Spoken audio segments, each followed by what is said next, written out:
하나님 전에서 거룩함으로 달려나가는 복된 우리들을 축복하여 주셔서 하나님의 사람들이 이 새벽을 기하며 하나님 전에서 예배드리며 인생의 승리함을 얻는 귀한 시간을 허락하여 주옵소서. 이전을 올 때의 마음과 이전을 나갈 때의 마음에 큰 변화 있도록 오늘 하루를 주장하여 주시고 우리 인생이 늘 하늘의 나라와 하나님의 영광을 사모하며 달려나갈 수 있도록 주여 축복하여 주옵소서.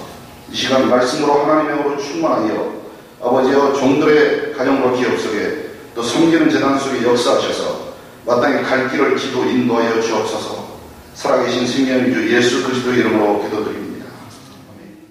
시편 85편 말씀 통해서 하나님 말씀 증거합니다. 전 5권으로 구성된 시편의 제3권은 일전에도 말씀드린 것처럼 예배와 성소에 대해서 말씀을 전하고 있습니다. 오늘 과연 이 85편 말씀에 무슨 예배와 성소가 드러나느냐, 우리가 표면적으로 말씀을 볼 때는 그렇게 생각할 수 있습니다. 그러나 이스라엘의 전 역사를 또 이스라엘 백성들의 하나님과의 관계를 생각하면 분명히 예배와 성소에 관한 하나님의 메시지가 있습니다. 이스라엘 역사에서 북이스라엘이 기원전 722년에 멸망했습니다. 남유다가 586년에 멸망했습니다. 워낙 이 시기는 중요한 시기이기 때문에 우리가 구약을 이해하는 잣대에서 이 두 시기는 굉장히 중요합니다. 북이스라엘과 남유다가 멸망합니다. 그래서 이걸 예전에 제가 주일학교 학생들한테 억지로라도 이걸 알려줘야 되기 때문에 어떤 방식으로 가르쳤냐면 하나님을 믿지 않는 백성들은 다 하나님께서 치시고 팔려나갑니다. 그래서 하나님이 북이스라엘을 치리 해가지고 결국 치셨어요. 그래서 722년. 그래서 그 722년에 멸망했고 586년은 어떻게 그러냐면 바벨론으로 팔려갔다. 그래서 586. 그렇게라도 외우게 했는데 그만큼 그 시기가 중요하다는 겁니다. 북이스라엘이 722년에 멸망한 남유다가 예수님이 오시기 전 586년에 멸망했습니다. 그런데 오늘 이 시편 85편 말씀은 고라 자손이 보존해온 하나님의 말씀의 시편입니다. 그래서 이 시편은 바벨론에 끌려갔던 유대 포로들이 제1차 포로 귀환을 합니다. 그것이 기원전 538년입니다. 그래서 아까 우리가 암기한 586년을 따져보면 48년 만에 황무화되었던 그 이스라엘로 돌아오는 그 역사가 바로 이 시편의 배경입니다. 그런데 왜 이 시점이 중요하냐면 에스라서 1장에서 여러분들이 3장 말씀을 읽으면 바로 이 시편 85편의 내용이 기록되어 있다고 볼 수 있는데 연결해서 이해를 할 수 있습니다. 고국으로 귀환한 뒤 약 3개월 후에 유대인들이 한 일이 있습니다. 그것이 바로 첫째는 제단을 쌓아서 추막절을 지냈습니다. 추막절을 그동안 지키지 않았던 추막절을 철저히 지켰다는데 유대인들의 3대 절기인 이 추막절을 지키고 날마다 이 사람들이 한 일이 있는데 그게 바로 성전 재건을 할 때 번제를 드렸습니다. 그때의 불륜시편. 그러니까 어찌 우리가 하나님의 성소와 성막을 이야기하지 않을 수가 있겠습니까? 바로 이때는 하나님의 언약을 상징하는 언약궤도 없었습니다. 그러니까 예절을 지킬 그런 근거들이 없었다는 겁니다. 솔로몬 성전의 옛 영화도 남아있지 않은 그런 황무한 속에 이 사람들이 붙들었다는 것은 바로 하나님께 철저히 예배드리는 그것을 바로 그 성소와 성막을 사모하면서 이 시를 하나님께 고백했다는 겁니다. 포로 귀한 감사와 온전한 회복을 간구하는 것.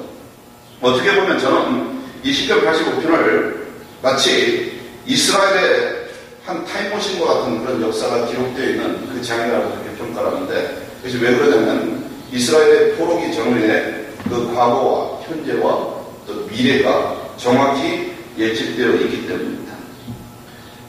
바로 과거라고 하는 것은 이미 포로기를 통해서 겪은 것처럼 하나님께서 진노해서 이 이스라엘 백성을 치셨습니다. 그래서 다 팔려나가서 바벨론의 포로가 된 그 시점을 이야기합니다.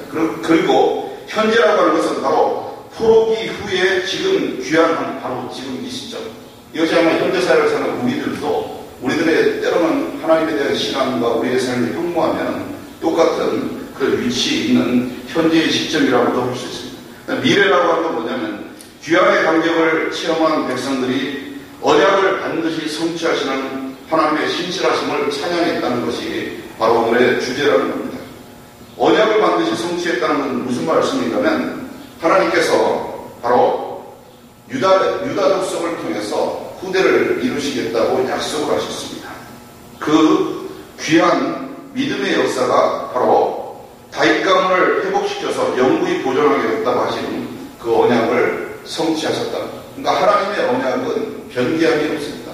그 유다 백성들이 바벨론으로 포로로 팔려 들어와서 이제는 우리가 끝장났구나 그렇게 생각을 할 수 있었지만 하나님이 다윗 왕과 맺은 그 언약이 바로 그 다윗 언약입니다. 그래서 영원히 내 일을 보존해야 된다. 그래서 예수님께서 예루살렘 성에 입성하실 때 사람들은 어떻게 환영했습니까? 호산나 다윗의 자손이여 찬송하리로다. 그렇게 찬양하리로다. 호산나 하더라. 그 이야기는 뭡니까? 바로 예수 그리스도께서 이 땅에 온 인류를 구원하시기 위해 오신다는 것이 이미 하나님의 회복의 역사를 통해서 예측되어 있던 그 미래가 이 시점에서 기록되어 있었다는 겁니다. 우리는 바로 과거와 현재와 미래를 향한 우리의 신앙을 재점검해보면서 오늘 85편 말씀을 이해해볼 필요가 있습니다. 성 어거스틴은 이 현재가 굉장히 중요함을 강조했습니다. 사실 그건 믿지 않는 사람들도 내가 지금 잘하는 것이 중요하다고 늘 얘기해요. 우리의 현재가 그만큼 중요하다고. 그런데 현재가 단순한 현재가 아닌 과거와 미래를 함께 아우르는 현재일 때 가치가 있다고 이 성경은 그렇게 고백을 했습니다. 성 어거스틴이 열심히 하나님을 섬겨서 성인으로서 썼다는 것뿐만이 아니라 이 사람의 그 귀한 하나님의 시간 개념, 이 카이로스의 때를 기다리는 이 귀한 시간 개념을 이해하는 것이 중요한데 이 사람은 과거를 이렇게 보았습니다. 성 어거스틴은 과거사는 현재의 기억이다. 그러니까 과거에 일어나고 있던 그 모든 것들이 지금 현재의 기억이라는 겁니다. 다시 말해서 메모리라는 겁니다. 과거에 우리가 했던 그 하나하나의 그 프레젠스 자체는 바로 지금 현재가 돌이켜볼 때는 그것은 과거에도 현재가 있었는데 그것이 바로 기억이라는 겁니다. 그러면 미래는 뭐냐? 미래에 일어날 일들은 현재의 예측이다. 그건 뭐냐면 expectation. 지금 우리가 하고 있는 이 하나님의 삶, 하나님과 관계를 맺고 있는 이 삶을 통해서 우리의 미래가 예측된다는 겁니다. 이것을 다른 말로 해서 꿈이라고도 하고 이 예측을 비전이라고 합니다. 그래서 하나님과 함께하는 사람, 지금 현재 하나님과 함께하고 있는 사람은 미래에도 꿈이 있는 것입니다. 그래서 믿음에 대한 정의를 하나님을 의뢰하는 것을 믿음이라고 한다면 미래에도 하나님을 의뢰할 것을 믿는 그 믿음이 바로 희망이고 소망이라고 했습니다. 그래서 믿음과 소망은 그런 관계에 있는 것입니다. 우리가 오늘 1절부터 3절 말씀을 우리가 한번 보십니다. 지금 여러분들이 제가 이런 소도를 말씀드린 것은 이 85편 말씀에 우리의 모습을 반영하는 이 포로기 시대의 유대 백성들에게 주시는 하나님의 말씀과 이분들이 고백한 과거와 현재와 미래에 대한 이야기들이 있기 때문입니다. 첫 번째 1절부터 3절까지의 내용은 기억하기입니다. 기억하기. 과거사를 기억하고 있는 내용입니다. 우리 한번 1절 한번 읽어보겠습니다. 같이 읽습니다. 시작. 여호와여 주께서 주의 땅에 은혜를 베푸사 야곱의 포로된 자들이 돌아오게 하셨습니다. 지금 48년이 지나서 이 바벨론의 포로로 갔던 사람들이 지금 귀환을 했습니다. 과거 주께서 주의 땅에 은혜를 베푸사 야곱의 포로된 자들이 돌아오게 하신 그 놀라운 그 귀환의 역사를 통해서 그것을 회고하며 지금 흉모화된 하나님의 성전을 사모하는 예루살렘의 광야를 찾기 위한 그 자리에 이들이 섰다는 겁니다. 귀환한 유대인들은 하나님의 용서를 얻으면 회개해야 된다는 사실을 깨닫는 변화를 겪었습니다. 그러니까 회개할 때 하나님이 나와 함께 하신다는 그런 변화를 겪었다는 것이 예전의 유대인들과의 그런 변화였습니다. 또한 하나님도 변화를 함께 이 사람들과 함께 겪으셨는데 그게 바로 뭐냐면 평화는 진노를 버리셔야 이루신다는 것을 하나님도 아셨기 때문에 용서합니다. 하나님이 깨닫는 것은 뭐냐면 내가 너에게 진노를 그치마. 그럴 때 너에게 샬롬, 평화가 이루어질 것이다. 너에게 평이 이루어질 것이다. 전쟁과 평화에 대한 그 정의는 아주 간단하다고 했습니다. 성경에 보면 전쟁이라고 하는 것은 바로 부모가 자식을 장사 지내는 것을 전쟁이요. 자식이 부모를 순탄하게 장사 지내는 것을 평화라고 합니다. 그런 하나님의 평화가 이루어지는 그런 과정에 중요한 것은 3절 말씀처럼 주의 모든 분노를 거두시며 주의 진노를 돌이키셨나이다. 원어에도 그렇지만 하나님은 때로는 분노하시고 진노하십니다. 제가 이 분노와 진노의 개념에 대해서 사실 몰두한 이유가 굉장히 청교도적인 사고에 있어서 분노도 있고 진노도 있어요. 분노라고 하면 보통 앵거라고 표현합니다. 보통 인간적인 그런 역정과 격정. 하나님도 인간성을 갖추시고 하나님의 형상대로 인간이 창조입니다. 그런 분노를 표출하지만 진노라고 하는 것은 레이디라고도 하고 더 라스트 오브 그레이프 그래서 분노의 포도라는 그런 명작도 있지 않습니까? 가장 미국적인 소설. 그런 표현을 쓸 때는 하나님이 크게 대노하셔서 하나님이 가장 대노하신 것은 살인죄도 간음죄도 아닌 하나님을 떠나서 다른 신을 섬기는 그것을 가장 미워하셨는데 이 백성들이 사실은 그렇게 하나님의 진노를 사는 그런 일들을 했습니다. 그래서 fierce anger 아주 맹수와도 같은 그러한 진노하신 하나님의 노를 바라는 그런 표현도 하고 그것을 또는 rage 엄청난 분노를 표현하는 그런 표현을 쓰고 있다는 겁니다. 그런데 하나님께서 하신 일은 뭐냐면 바로 평화를 위해서 이 진노를 버리셔야 한다는 것을 하나님도 인정하시고 이들에게 약속하신 언약을 성취하기 위해서 평화를 주셨다는 겁니다. 이것이 바로 과거의 모습입니다. 이미 포로기의 모든 귀한 과정을 겪어서 이 자리에 서게 하신 그 과거를 기억하고 하나님께 고백하는 그 시점입니다. 4절부터는 바로 지금 현재에 대한 모습이 드러나고 있습니다. 그런데 이 모습이 두 가지로 빚어지는데 현재의 모습은 두 가지입니다. 첫째는 하나님께 간청하는 것 그리고 하나님의 말씀을 듣는 것 그것이 바로 4절부터 7절까지의 말씀에 보면 이것을 다른 말로는 기도하기라고 할 수 있습니다. 하나님께 간청을 합니다. 우리 구원의 하나님이여 우리를 돌이키시고 우리에게 향하신 주의 분노를 거두소서. 이 유대인들은 옛날과 틀렸습니다. 회개할 줄 알았습니다. 하나님께 죄를 자복하고 하나님 현재 우리의 이 민족의 죄를 용서하여 주시옵소서. 하나님의 진노의 끝과 구원의 선물을 이루기를 원합니다. 이렇게 기도를 했습니다. 이렇게 분노를 거둘 때 구원의 문이 결국 하나님을 통해서 열리게 됩니다. 8절부터 9절은 바로 현재에는 두 가지 속성이 있습니다. 그것이 바로 첫째는 간청하기였는데 두 번째는 기도의 응답을 듣는 과정이 있었습니다. 쉽게 얘기하면 현재 이 유대인들이 한 것은 기도하기와 기도의 응답을 받기였습니다. 8절 말씀에 보면 내가 하나님 여호와께서 하신 말씀을 들으리니 무릇 그의 백성 그의 성도들에게 화평을 말씀하실 것이라. 그는 다시 어리석은 대로 돌아가지 말지로다. 진실로 그의 구원이 그를 경외하는 자에게 가까우리니 영광이 우리 땅에 머무르니이다. 기도의 응답을 받는 놀라운 역사가 그 시간 이 현재에 임하는 놀라운 역사가 있었습니다. 그것이 바로 두 가지 응답인데 첫째는 주님이 주신 평화, 피스, 이 화평이었습니다. 두 번째는 주님의 영광에 함께 참여하는 놀라운 역사가 이 민족에게 일어났습니다. 하나님의 영광이 그들의 영광이 되고 그들의 영광이 하나님의 영광. 우리가 오늘 기도해야 할 것은 임마누엘 하나님이 나와 함께 하시고 내가 하나님과 함께하면 그 누가 나를 감당하니 이것이 교만에서 나온 편이 아니라 나의 온전한 삶이 하나님께 드려지기를 원하는 그러한 기도의 응답이 있기를 간절히 축원합니다. 우리에 있는 현재의 모습이 바로 과거를 기억하고 현재 우리가 할 일은 다름이 아닙니다. 하나님의 성소를 이루고 성막을 이룰 때 이 사람들이 한 일은 바로 기도하고 응답을 받았습니다. 지금 우리의 모습도 마찬가지입니다. 하나님 우리에게 하나님의 성소를 주시옵소서. 늘 예배 처소를 주시고 우리가 하나님의 성소와 성령이 장소 개념을 초월하는 것입니다. 늘 하나님의 전을 삼함에 달려가는 우리의 인생이 되기를 원합니다. 하나님 장막을 주시고 우리의 삶에 기도의 응답이 있기를 간절히 소원합니다.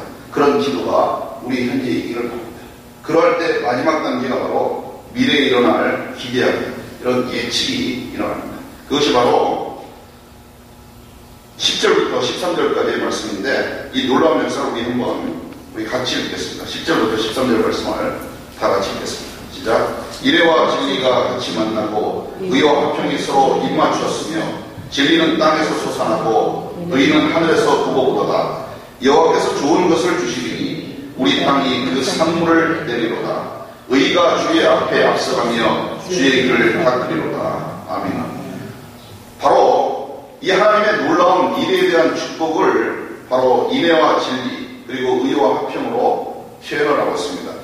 이 인애라고 하는 것은 하나님의 사랑입니다. 그런데 이 진리라고 하는 것은 바로 우리가 아는 그 트루스, 하나님의 예수 그리스도를 통해서 구원의 도를 주신 그런 진리라고 볼 수도 있지만, 이 진리는 모든 성경이 이것을 원어로는 에베트라고 하는데, 이 표현을 그래서 트루스로 해석을 하지 않고 믿음에 가까운 faithfulness라고 얘기합니다. 그러니까 하나님 편에서는 하나님은 우리에게 믿음을 지키셨어요. 그것을 하나님의 신실함이라고 얘기합니다. 그런데 우리는 하나님에 대한 절대적인 믿음을 가져야 하나님께서 응답하십니다. 그래서 사랑과 이 믿음이 만날 때 하나님의 놀라운 미래를 기대할 수 있었습니다. 그리고 의와 화평이 서로 입맞췄다고 했는데, 이 바로 가장 중요한 주제가 바로 의입니다. 하나님이 이루실 인내와 진리와 의와 화평을 이룰 때 그 모든 에너지에 해당하는 것이 바로 하나님의 의입니다. 하나님의 의, 하나님의 righteousness. 이 차다크라고 하는 하나님의 의는, 성경에서 말하는 이 의는 단순한 어떤 추상적인 개념이 아니라 하나님과 하나님의 백성 사이에서 맺어진 놀라운, 이런 것은 윤리적인 그런 의로움이 아닌 그런 것을 초월한 그리스도 예수를 믿는 믿음과 일치하는 디카이로스라고 하는 그 예수 그리스도의 의가 있습니다. 그리스도 예수 안에서의 의, 신약 성경에서 예수 얘기하는 그 의와 일치하는 용어만 틀리지 차다크나 디카이로스나 이 하나님의 의를 얘기하고 있습니다. 이 의가 뭐냐면 우리가 예수 그리스도를 믿음으로만 얻을 수 있는 그 의를 얘기합니다. 이미 오실 예수님에 대한 예언인 시편 기자는 이 하나님의 의를 이야기하고 있습니다. 여러분, 로마서 3장 10절 말씀에 기자는 기록한 바 의는 없나니 하나도 없으며 그렇게 보면 이 세상에 의는 하나도 없다는 거예요. 제가 갑자기 이 말씀을 준비할 때 예전에 그 감신대학원을 다닐 때 그 매주 그 정동교회 선교사께서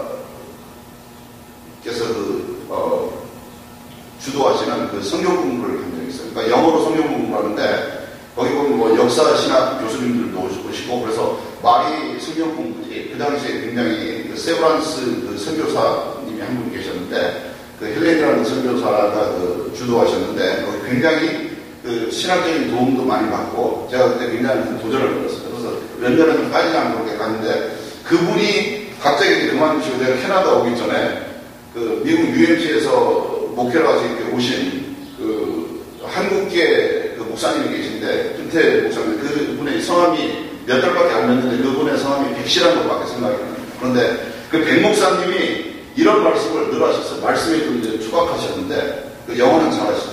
근데 의리 좋아하지 말라 그분이 그렇게 얘기했어요. 그래서 저는 참 세상을 살다 보면 의리가 중요한데 무슨 의리를 그렇게 좋아하지 말라고 얘기하시나요? 어디 상처를 많이 입으신 분이신가 보다. 그분의 늘 주장하는 것이 의리하고 내세우는 사람들은